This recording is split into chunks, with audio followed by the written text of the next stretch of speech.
मंडलायुक्त महोदय, सभी जनपदों के हमारे जिलाधिकारी महोदय, मुख्य विकास अधिकारी महोदय, बैंकों से आए हुए हमारे वरिष्ठ अधिकारीगण, बीमा कंपनी के अधिकारीगण, हमारे प्रिय कृषक बंधुओं, भाइयों, हमारी बहुत सी कृषक माताएं भी आई हैं, बहनें भी आई हैं। मैं सबका अभिनंदन करता हूं, स्वागत करता हूं। आप सभी के सम्मुख फसल बीमा योजना जो वर्तमान में भारत सरकार के द्वारा संशोधित करते हुए लागू की गई है, इसकी चर्चा मैं आपके सम्मुख करने आया हूं। योजना में क्या प्रावधान पूर्व में थे और क्या वर्तमान में संशोधन किए गए हैं, ये सारे संशोधन हमारे कृषकों के द्वारा सुझाए गए विचारों, अपने प्रदेश के किसानों के द्वारा जो सुझाए गए थे, अन्य राज्यों के किसानों के द्वारा सुझाए गए थे, और हम सभी ने उन्हीं सुझावों को सम्मानित करते हुए प्रदेश शासन की ओर से भारत सरकार से निवेदन किया कि महोदय, जो वर्तमान में आप योजना चला रहे हैं, इसमें जब तक व्यापक रूप से संशोधन नहीं करेंगे, हमारे किसानों के लिए बहुत लाभकारी योजना अभी साबित नहीं हो पा रही है। इसी वजह से भारत सरकार ने, सर मैं बताना चाहता हूं कि 1 नवंबर 2013 को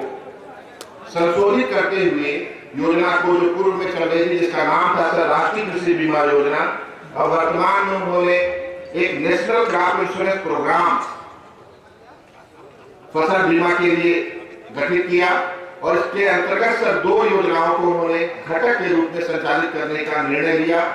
सर भारत सरकार के द्वारा वर्तमान रवि में चूंकि विलंब से ये निर्णय लिए गए थे सर, 1 नवंबर को हुए थे सर। यद्यपि सर हमने जो रवि का नोटिफिकेशन राष्ट्रीय कृषि बीमा योजना का राज्य स्तर से जारी कर दिया था, लेकिन भारत सरकार के निर्णय के क्रम में राष्ट्रीय कृषि बीमा योजना का नोटिफिकेशन हमें वापस लेना पड़ा सर। और भारत सरकार ने चूंकि नई योजना बनाई,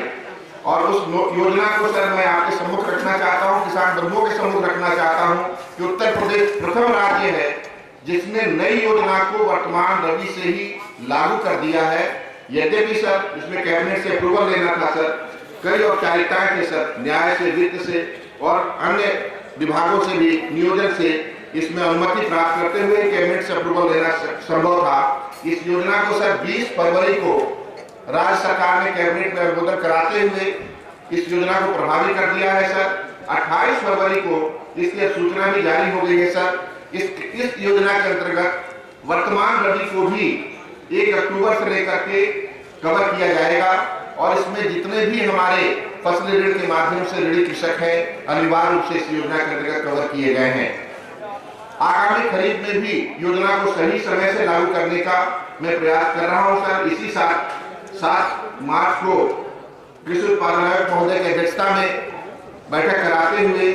आगामी खरीफ से भी योजना को लागू प्रभावी रूप से आपके जनपदों में कराऊंगा। एक चीज और भी बताना चाहता हूं सर कि चूंकि योजना नई थी, इसलिए कृषि उत्पादन आयुक्त महोदय के बैठक में यह निर्णय हुआ कि प्रदेश के समस्त मंडलों में मंडलायुक्त महोदय की अध्यक्षता में, जिसमें हमारे वरिष्ठ अधिकारीगण भी रहे, जिलाधिकारी महोदय भी रहे, मुख्य विकास अधिकारी महोदय भी रहे, बैंक के अधिकारी महोदय भी रहे, और साथ ही साथ हमारे प्रिय कृषक बंधु भी रहे, सबको योजना की व्यापक विचार विमर्श करते हुए जानकारी दी जाए। क्योंकि इस योजना के अंतर्गत बहुत से कार्य बैंकों के माध्यम से किए जाने हैं, बहुत से कार्य कृषि विभाग के